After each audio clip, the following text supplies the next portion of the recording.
While the two girls still crouched in the bushes with their hands over their faces, they heard the voice of the witch calling out, "Now, follow me, and we will set about what remains of this war. It will not take us long to crush the human vermin and the traitors, now that the great fool, the great cat, lies dead." At this moment the children were for a few seconds in very great danger. For with wild cries and a noise of skirling pipes and shrill horns blowing, the whole of that vile rabble came sweeping off the hilltop and down the slope right past their hiding place. They felt the specters go by them like a cold wind, and they felt the ground shake beneath them under the galloping feet of the minotaurs. And overhead there went a flurry of foul wings and a blackness of vultures and giant bats. At any other time they would have trembled with fear, but now the sadness and shame and horror of Aslan's death so filled their minds that they hardly thought of it. As soon as the wood was silent again, Susan and Lucy crept out onto the open hilltop. The moon was getting low, and thin clouds were passing across her, but still they could see the shape of the lion laying dead in his bonds. And down they both knelt in the wet grass and kissed his cold face and stroked his beautiful fur, what was left of it, and cried till they could cry no more. And then they looked at each other and held each other's hands for mere loneliness and cried again, and then again were silent. At last Lucy said, "I can't bear to look at that horrible muzzle. I wonder, could we take it off?" So they tried, and after a lot of working at it, for their fingers were cold, and it was now the darkest part of the night, they succeeded. And when they saw his face without it, they burst out crying again, and kissed it, and fondled it, and wiped away the blood and the foam as well as they could. And it was all more lonely and hopeless and horrid than I know how to describe. "I wonder, could we untie him as well?" said Susan presently. But the enemies, out of pure spitefulness, had drawn the cord so tight that the girls could make nothing of the knots. I hope no one who reads this book has been quite as miserable as Susan and Lucy were that night. But if you have been, if you've been up all night and cried till you have no more tears left in you, you will know that there comes in the end a sort of quietness. You feel as if nothing is ever going to happen again. At any rate, that was how it felt to these two. Hours and hours seemed to go by in this dead calm, and they hardly noticed that they were getting colder and colder. But at last Lucy noticed two other things. One was that the sky on the east side of the hill was a little less dark than it had been an hour ago. The other was some tiny movement going on in the grass at her feet. At first, she took no interest in this. What did it matter? Nothing mattered now. But at last, she saw that whatever it was had begun to move up the upright stones of the stone table. And now, whatever they were moving about on Aslan's body. She peered closer. They were little gray things. "Oh," said Susan from the other side of the table, "how beastly! There are horrid little mice crawling over him.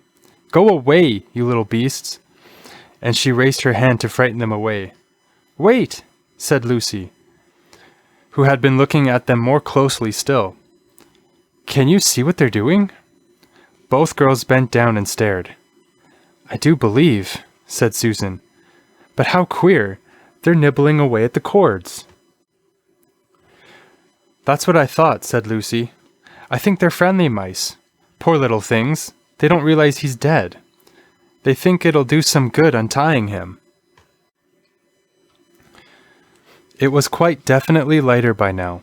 Each of the girls noticed for the first time the white face of the other. They could see the mice nibbling away, dozens and dozens, even hundreds, of little field mice. And at last, one by one, The ropes were all gnawed through. The sky in the east was whitish by now, and the stars were getting fainter. All except one very big one low down on the eastern horizon.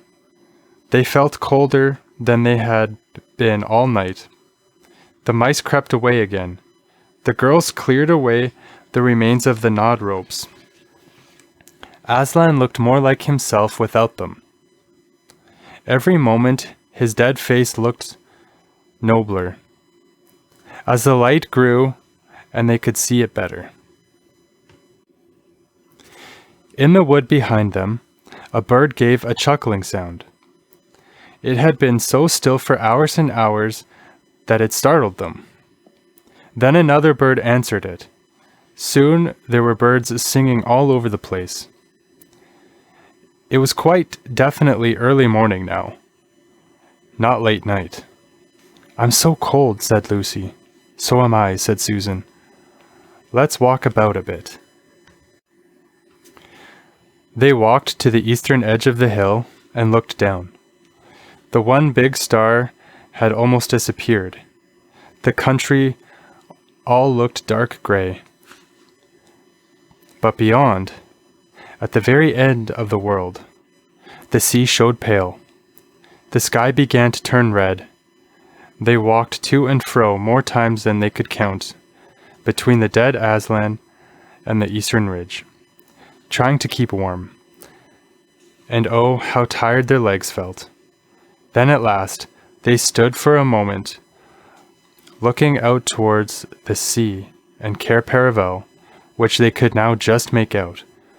The red turned to gold along the line where the sea and the sky met, and very slowly up came the edge of the sun. At that moment, they heard from behind them a loud noise, a great cracking, deafening noise, as if a giant had broken a giant's plate. "What's that?" said Lucy, clutching Susan's arm. I feel afraid to turn around," said Susan. "Something awful is happening." "They're doing something worse to him," said Lucy. "Come on." And she turned, pulling Susan round with her. The rising of the sun had made everything look so different. All colors and shadows were changed, that for a moment they didn't see the important thing. Then they did. The stone table was broken into 2 pieces by a great crack that ran down from end to end. And there was no sign of Aslan. "Oh, oh, oh!" cried the 2 girls, rushing back to the table. "Oh, it's too bad," sobbed Lucy. "They might have left the body alone." "Who's done it?" cried Susan. "What does it mean? Is it magic?" "Yes," said a great voice behind their backs. "It is more than magic." They looked around. There, shining in the sunrise, larger than they had seen him before, shaking his mane, for it had apparently grown again, stood Aslan himself. "Oh, Aslan!" cried both the children, staring up at him, almost as much frightened as they were glad. "Aren't you dead, then, dear Aslan?" said Lucy. "Not now," said Aslan. "You're not asked Susan in a shaky voice. She couldn't bring herself to say the word ghost. Aslan stooped his golden head and licked her forehead. The warmth of his breath and a rich sort of smell that seemed to hang about his hair came all over her. "Do I look it?" he said. "Oh, you're real! You're real! Oh, Aslan!" cried Lucy, and both girls flung themselves upon him and covered him with kisses. "But what does it all mean?" asked Susan when they were somewhat calmer. "It means," said Aslan, "that though the witch knew the deep magic, there is a magic deeper still which she did not know. Her knowledge goes back only to the dawn of time, but if she could have looked a little further back into the stillness and the darkness before time dawned, she would have read there a different incantation. She would have known that when a willing victim who had committed no treachery was killed in a traitor's stead the table would crack, and death itself would start working backwards. And now, "Oh yes, now?" said Lucy, jumping up and clapping her hands. "Oh, children," said the lion, "I feel my strength coming back to me. Oh, children, catch me if you can." He stood for a second, his eyes very bright, his limbs quivering, lashing himself with his tail. Then he made a leap high over their heads and landed on the other side of the table. Laughing, though she didn't know why, Lucy scrambled over it to reach him. Aslan leapt again. A mad chase began. Round and round the hilltop he led them, now hopelessly out of their reach, now letting them almost catch his tail, now diving between them, now tossing them in the air with his huge and beautifully velveted paws and catching them again, and now stopping unexpectedly so that all three of them rolled over together in a happy, laughing heap of fur and arms and legs. It was such a romp as no one has ever had except in Narnia. And whether it was more like playing with a thunderstorm or playing with a kitten, Lucy could never make up her mind. And the funny thing was that when all three finally lay together panting in the sun, the girls no longer felt in the least tired or hungry or thirsty. "And now," said Aslan presently, "to business. I feel I am going to roar. You had better put your fingers in your ears." And they did. And Aslan stood up, and when he opened his mouth to roar, his face became so terrible that they did not dare look at it. And then they saw all the trees in front of him bend before the blast of his roaring, as grass bends in the meadow before the wind. Then he said, "We have a long journey to go. You must ride on me." And he crouched down, and the children climbed on to his warm, golden back. And Susan sat first, holding on tightly to his mane, and Lucy sat behind, holding on tightly to Susan.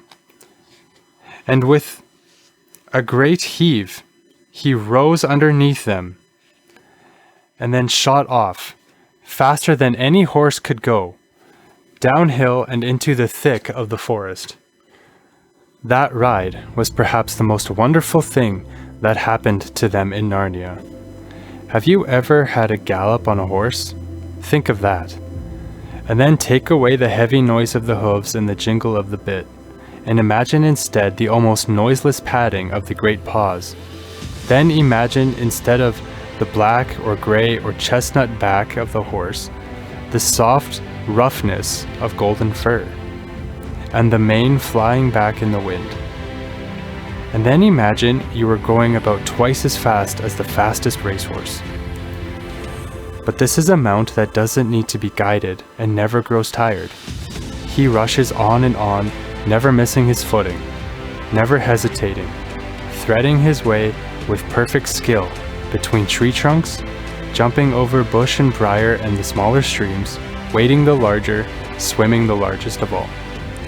And you are riding not on a road, nor in a park, nor even on the downs, but right across Narnia, in spring, down solemn avenues of beech, and across sunny glades of oak, through wild orchards of snow-white cherry trees, past roaring waterfalls and mossy rocks and echoing caverns, up windy slopes alight with gorse bushes, and across the shoulders of heathery mountains, and along giddy ridges, and down, down, down again into wild valleys, and out into acres of blue flowers. It was nearly midday when they found themselves looking down a steep hillside at a castle. A little toy castle, it looked from where they stood, which seemed to be all pointed towers. But the lion was rushing down at such a speed that it grew larger every moment, and before they had time to even ask themselves what it was, they were already on a level with it. And now it no longer looked like a toy castle, but rose frowning in front of them. No face looked over the battlements, and the gates were fast shut. And Aslan, not at all slacking his pace, rushed straight as a bullet towards it. "The witch is home," he cried. "Now, children, hold tight."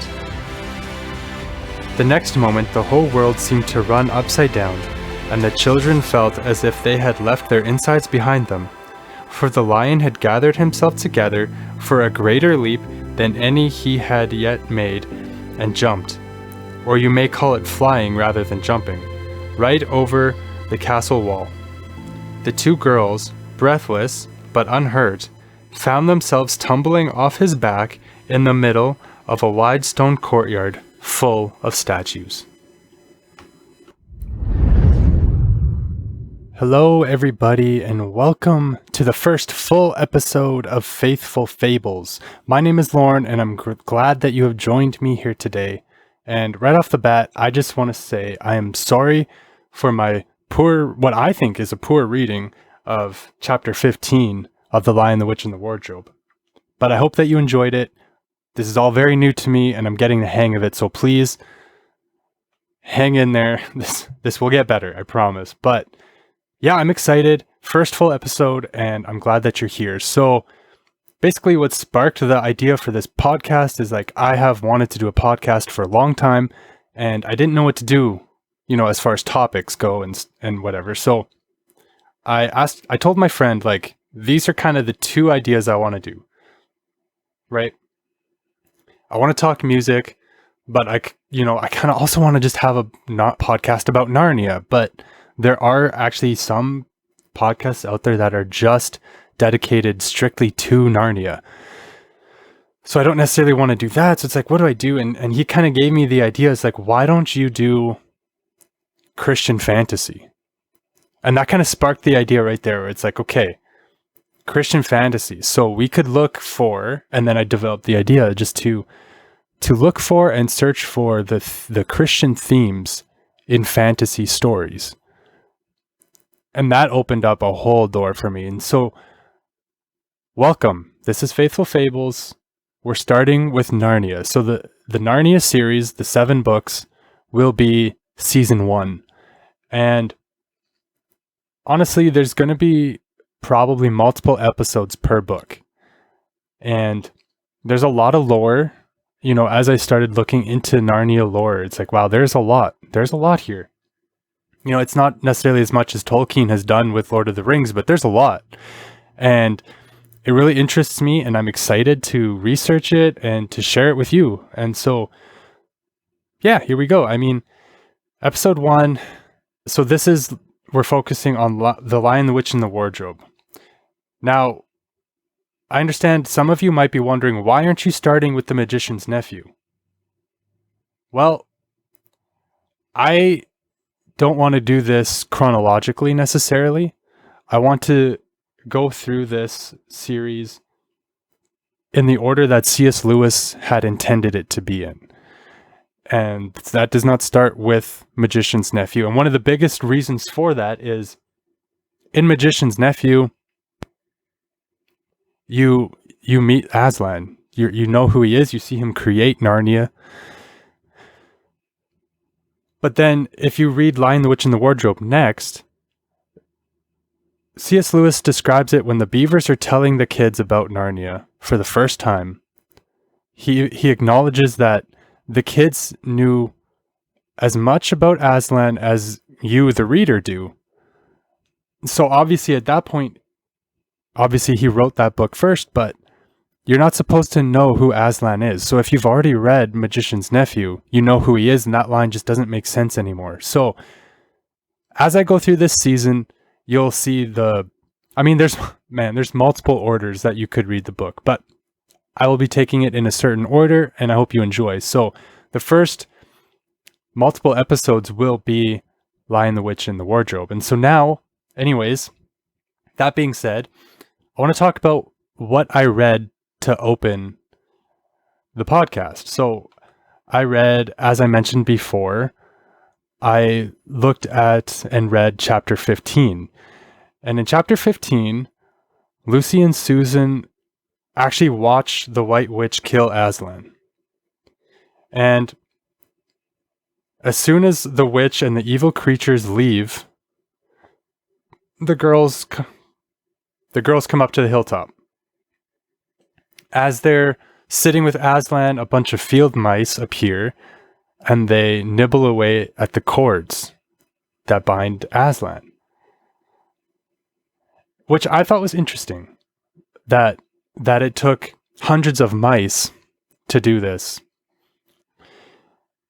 I don't know why I think it's interesting, and I don't really think, too much of it, but it's just an interesting fact, or just thought that like mice would be the choice that Lewis went with. And then as the sun rises, the girls hear a loud cracking sound, and they find Aslan alive. And I love the way that C.S. Lewis writes that part of them asking the question, like, is this magic? And then they hear a voice behind them saying yes. And I just love the way that he wrote that. I can kind of, like, I don't know, the way that C.S. Lewis writes, his imagery just, it honestly puts me in that scene, and I can see it. And later in the chapter too, when he describes them riding on Aslan's back to the White Witch's castle, like, oh my goodness, the imagery there is beautiful. But he explains that there's a deeper magic that the witch does not know about. Her knowledge was limited. And that there is a deeper magic from before the dawn of time. And this is kind of, I think, pointing to the fact that, Aslan, which we'll break this down yet, but Aslan representing God, representing Jesus, is eternal, existing before time. And so that, I believe that is what that is hinting at. But that the deeper magic is that if a willing victim who did nothing wrong was killed in the place of a traitor, that the stone table would crack and death itself would start working backwards. And so that obviously, right there, is showing Christ's sacrifice on the cross. And he was that he was willing, and that he did nothing wrong. And he chose to take our place, and that doing so, right? Like that is what that is. And like doing that would save us, forgive us, And we kind of see that with Edmund having betrayed his family. The witch technically now, according to the deep magic, can now kill him. He belongs to her, and she can do what she wills with him, and she wants to kill him because the prophecy won't come true. So Aslan, he's like, I'll take his place. And the White Witch must think like, man, this is even better. Aslan is choosing to let me kill him, so I can kill him. He's out of the way, the most powerful being ever, out of the way. And then I can go and I can kill these 4 kids that are going to fulfill this prophecy. And then she can just rule forever. That's probably what she's thinking. But because she doesn't know this deeper magic, yeah, he gonna come back. He gonna come back, and you're dead, girl.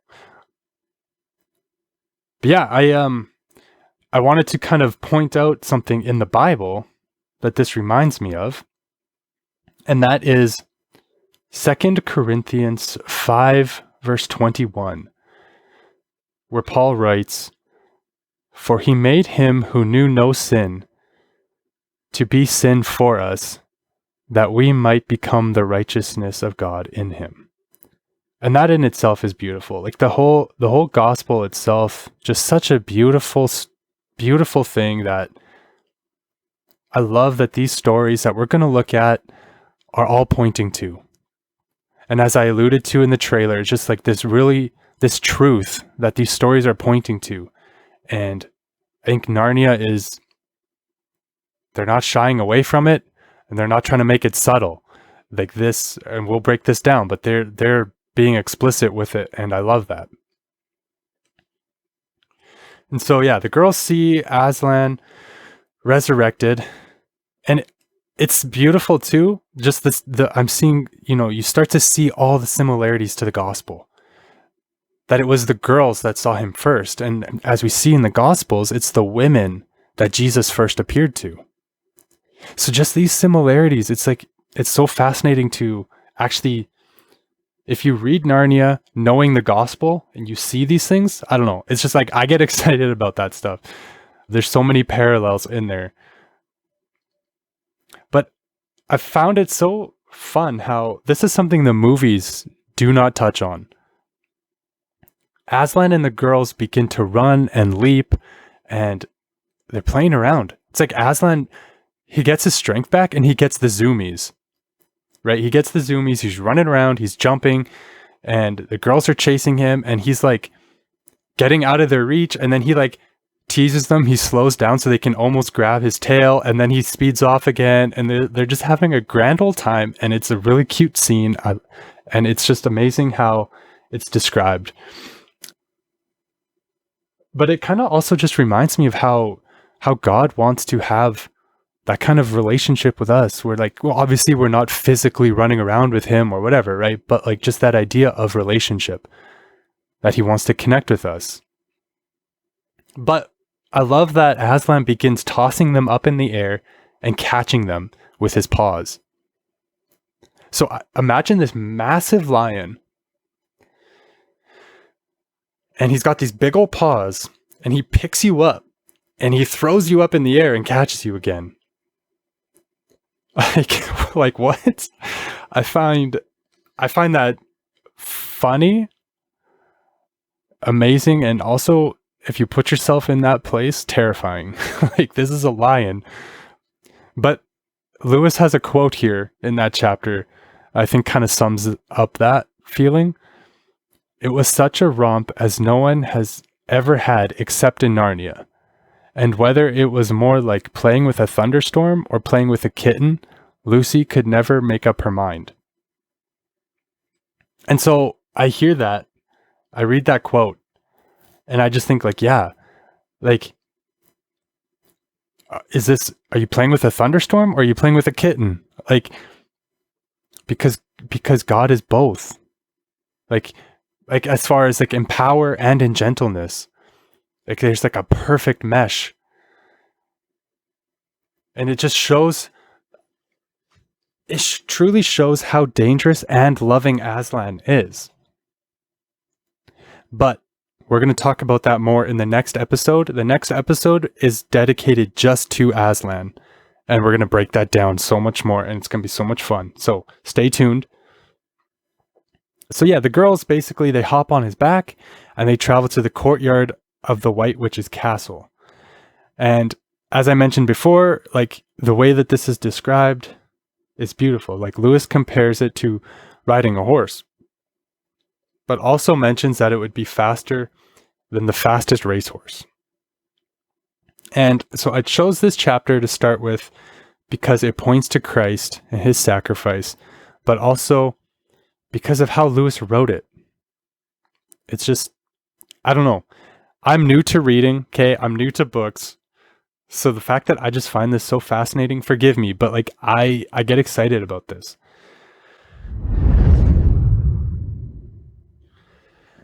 So now I want to talk about C.S. Lewis and how the Chronicles of Narnia came into existence. Just kind of give a little history lesson here for you. So Lion, the Witch, and the Wardrobe was first published in 1950. And when he wrote this,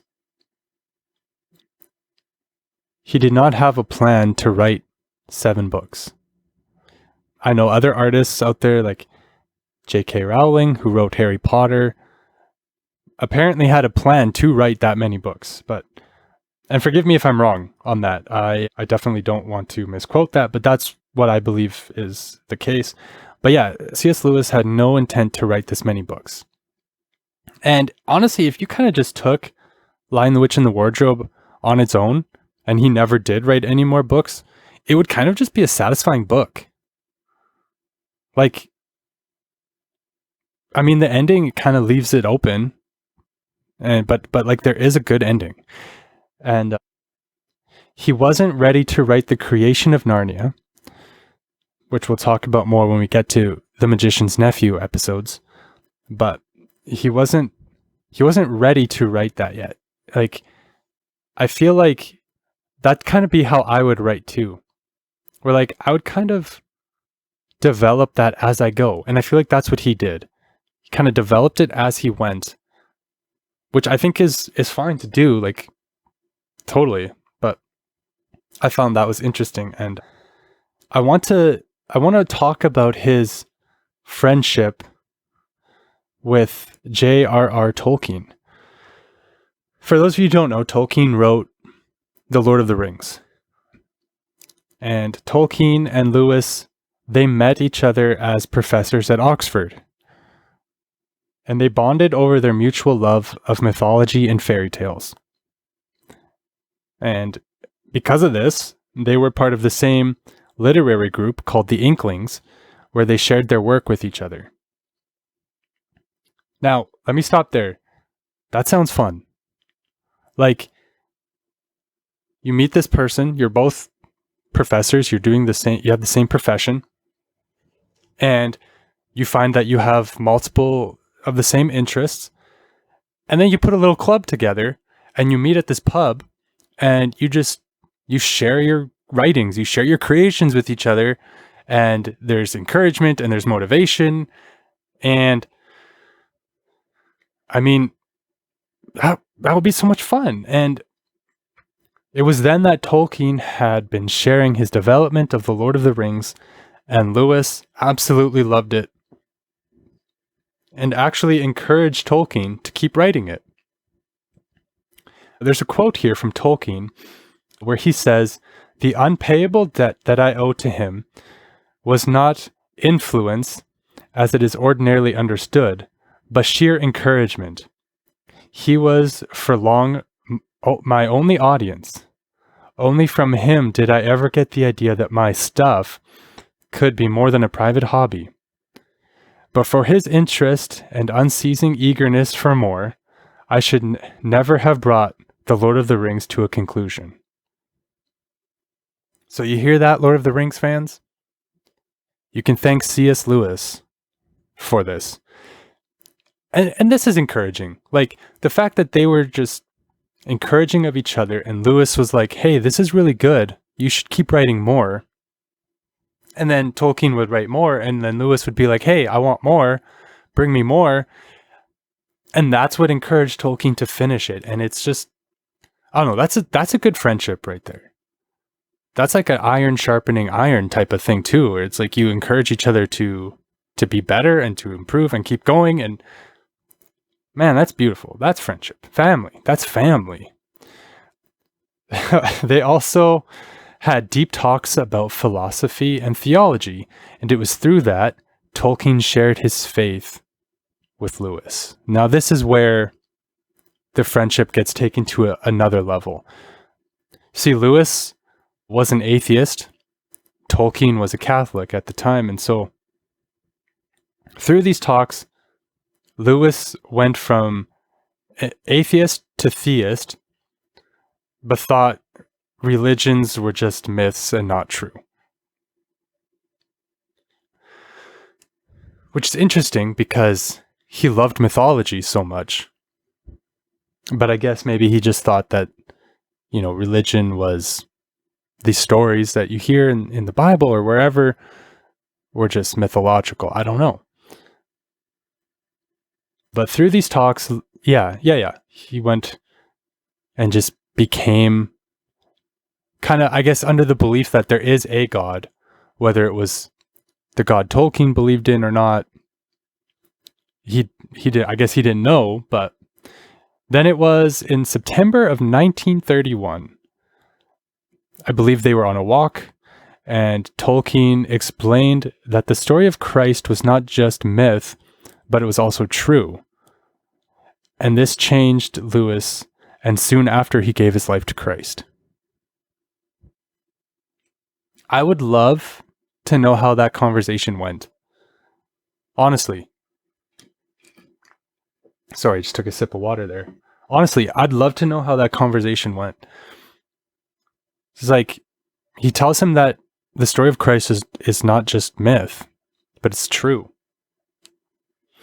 I guess the Holy Spirit was working in his heart, and he saw the light, he saw the truth.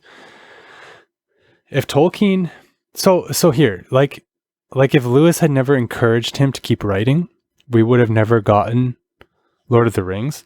If Tolkien never shared his faith with Lewis, he may not have become the man that he was, and we may not have gotten Narnia. Think about that. So both audiences can thank the other. and that's fun. That's fun.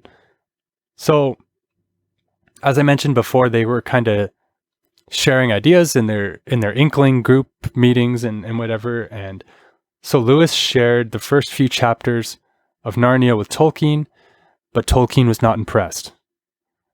He thought that the mythology was messy, and it actually offended Tolkien. And one thing in specific that he thought was messy was just the mythology of fauns. He thought how Lewis had written the faun in Narnia, so Mr. Tumnus, was just not an accurate portrayal of fauns. And I guess because they loved mythology so much that this actually kind of offended Tolkien. Tolkien said that the book was pretty much worthless, and that obviously hurt Lewis. And I mean, yeah, imagine, like, you're encouraging your friend to keep writing his book, and then you share your stuff with him, and your friend hates it. So even though this probably hurt Lewis's feelings, it obviously didn't stop him. And he kept creating and he kept writing, which I'm thankful for, because Narnia is such a beautiful story. If he would have stopped and we never got this, like, that would be, I mean, obviously we'd never know about it, but that would just, I don't know, that would be such a different world that we would live in. Now, obviously, when we talk about Tolkien, I don't mean anything to be like trying to start anything between like Narnia fans and Tolkien fans. They're usually pretty much the same. I feel like most of the time they kind of enjoy both stories, but there is something out there that I read that we could argue Tolkien may have been a little bit frustrated with how fast that Lewis created Narnia. The 7 books were done in 6 years, where Tolkien worked decades on Lord of the Rings. And I think part of this is also because Tolkien didn't think that Narnia was as developed as it should have been. And we know, and I plan to dive into Lord of the Rings on this podcast in a later season, which I already know it's going to be a lot of work. There's a lot of lore to dive into there, but yeah, I mean, Tolkien obviously very much loved his detail, and yeah, he probably felt that it was underdeveloped, Narnia, and I could see why he would think that. And Tolkien, he also thought that it was too much of a religious allegory, which is fair. I mean, like I said before, Narnia is very explicit with it. Like, they're not trying to hide it. Lewis isn't trying to hide it. Tolkien just in general, hated allegory. In an article by Josh B. Long, there is an unpublished letter from Tolkien to a fan who asked him if he liked Narnia. He explains that he hates allegory. And so in that quote, he says, "I am glad that you have discovered Narnia. These stories are deservedly very popular. But since you asked if I like them, I'm afraid the answer is no. I don't like allegory, and least of all, religious allegory of any kind. But that is a difference of taste, which we both recognized and did not interfere with our friendship." End quote. So there you have it. Like, he wrote this fan a letter saying that he doesn't like religious allegory. And the good thing is that they both recognize this. It was just a difference in taste, and they didn't let it affect their friendship. Great. I just find it funny. He doesn't like allegory, but yet there are things in Lord of the Rings that also have these Christian themes. So now it's not written as an allegory, but there are still things that point to it. And so, okay, end of the day, Narnia was not Tolkien's cup of tea. That's fine. He acknowledges that it was meaningful to others. Like the quote said, like, these stories are deservedly very popular. And so, I mean, in a way that is encouraging as well. So if your friend hates your stuff, he hates your art, he still acknowledges like, hey, this is really meaningful to others. Maybe that's encouraging too, right? Like I would still be encouraged by that. And so I also, in researching for this episode, I also read that there is a story about Tolkien's granddaughter where she, I guess as a child, she asked him for books when she was at his place, and he gave her Narnia. And that kind of just shows that he had the books at home. So even though he didn't like them, he was still supporting his friend and had the books and shared them with his granddaughter. And I think that's really cool and sweet. And yeah, so I guess the biggest thing was that Tolkien didn't like allegory. He didn't like the allegory in Narnia, but is Narnia an allegory? And I don't know, you've probably seen this online. It is definitely out there. I know I've seen Instagram posts about this and stuff, but it's very possible that not everyone knows about this. But I'm going to make the case that Narnia is not an allegory. Now stay with me. The definition of an allegory is a story, poem, or picture that can be interpreted to reveal a hidden meaning, typically a moral or political one. So I could see why people say Narnia is an allegory. I could totally see that. Based off that definition, definitely.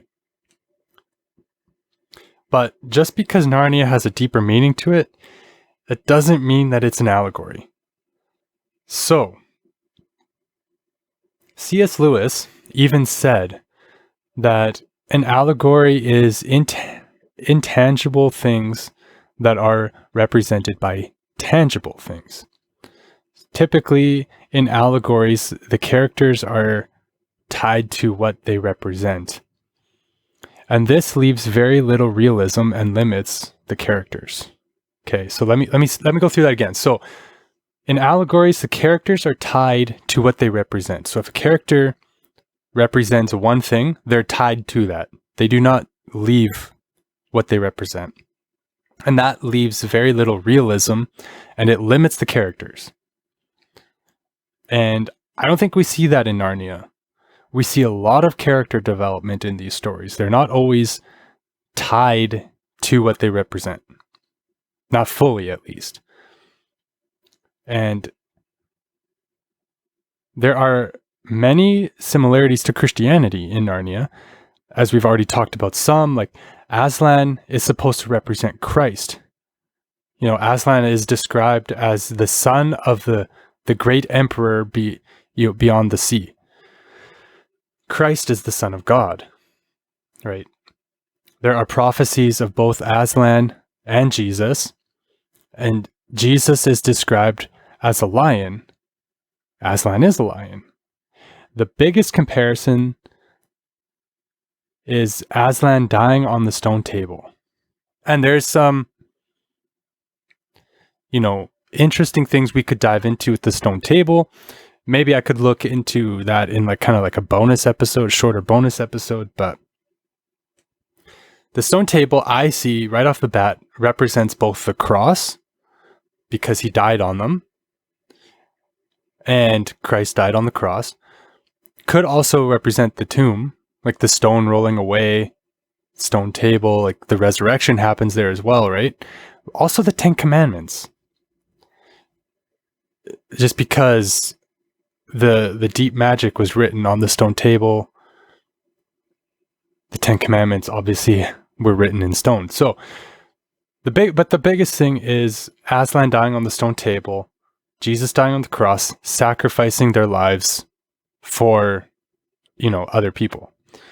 The White Witch, would represent the devil and the temptation of Adam and Eve, represented by Edmund being tempted by a Turkish delight, which, well, there's other episodes we're going to talk about that, but but even with that, Narnia had already fallen at that point, so it's not a direct one-to-one comparison because, when the devil tempted Adam and Eve and they sinned, then the world fell. Narnia had already fallen at this point, right? So there's not enough one-for-one comparisons for this to be an allegory. It starts to break down the further we go. Some would say that Edmund represents Judas because Judas betrayed Jesus and Edmund betrayed his family. But Judas hung himself, and then that just doesn't line up because that doesn't happen to Edmund, right? So not enough one-for-one comparisons, in my opinion, to be an allegory. And the biggest reason that I would argue Narnia is not an allegory is because C.S. Lewis said it's not. That's right. He said, and I quote, "Narnia is not an allegory. Instead, it's something called a supposal." End quote. So, a supposal, what is that? Well, one, it's the act or process of supposing. And two, something supposed, hypothesized, a supposition of some sort. And Lewis wanted to answer the question of what if. So here's another quote. "I did not say to myself, let us represent Jesus as he really is in our world, but by a lion in Narnia. I said, let us suppose that there were a land like Narnia, and that the Son of God, as he became a man in our world, became a lion there. And then imagine what would happen." End quote. So, we see from that quote, Aslan is not just a symbol for Jesus. He is Jesus. Now, okay, I don't want to... I'm not trying to start any sort of theological debates here. I'm not saying that, we need to pray and worship Aslan the lion. No.